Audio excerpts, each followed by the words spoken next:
Église de San Esteban, Mazuela. C'est un monument grandiose dans ses dimensions et dans sa trame, qui dépasse de loin ce qu'on peut humainement attendre d'une communauté qui n'était ni nombreuse ni patentée. Elle a des airs de collégiale, comme c'est souvent le cas dans de nombreuses villes de cette région. Ses 500 mètres carrés de plan au sol suscitent l'admiration des visiteurs, qui se demandent comment il est possible qu'une si petite villa fasse une si grande maison de Dieu. Les premiers éléments datent du XIVe siècle, il a été achevé au XVe et il a été agrandi au XVIIIe. À l'extérieur, se détache son superbe beffroi, mur triangulaire sur lequel reposent les cloches, visibles par les ouvertures ou les fenêtres.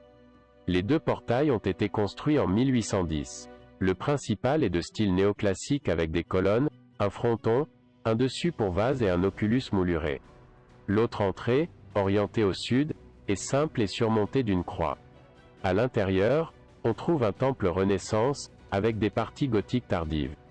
Elle se compose de 3 nefs, divisées par des colonnes cylindriques et décorées d'arcs en ogive et de voûtes étoilées. La nef de l'épître est plus tardive, puisqu'elle a été construite en 1810. En plus des retables, on peut voir une chaire en pierre au relief géométrique.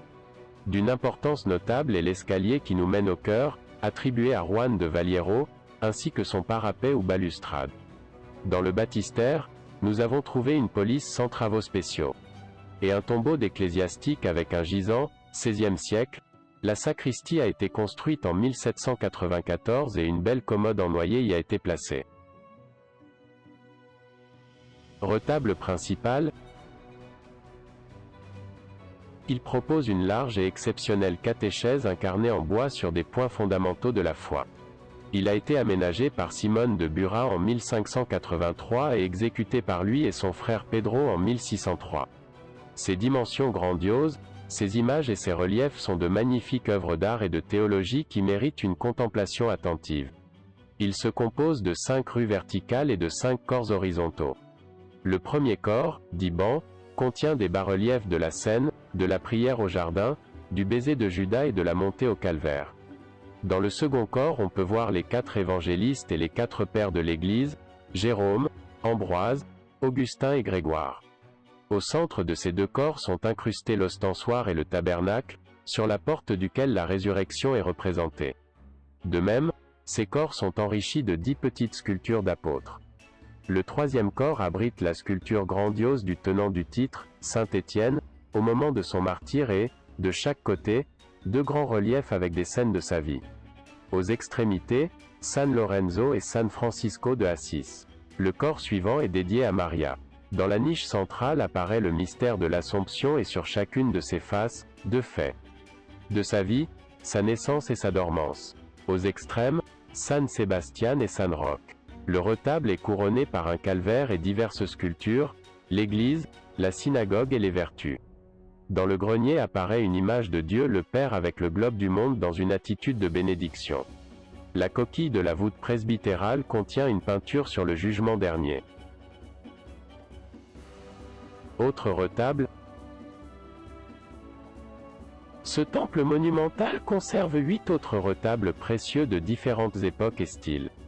Celui de l'Immaculée Conception est le plus riche en gravures et reliefs, dans un style plateresque réalisé par Diego Guillen en 1552 et doré en 1792.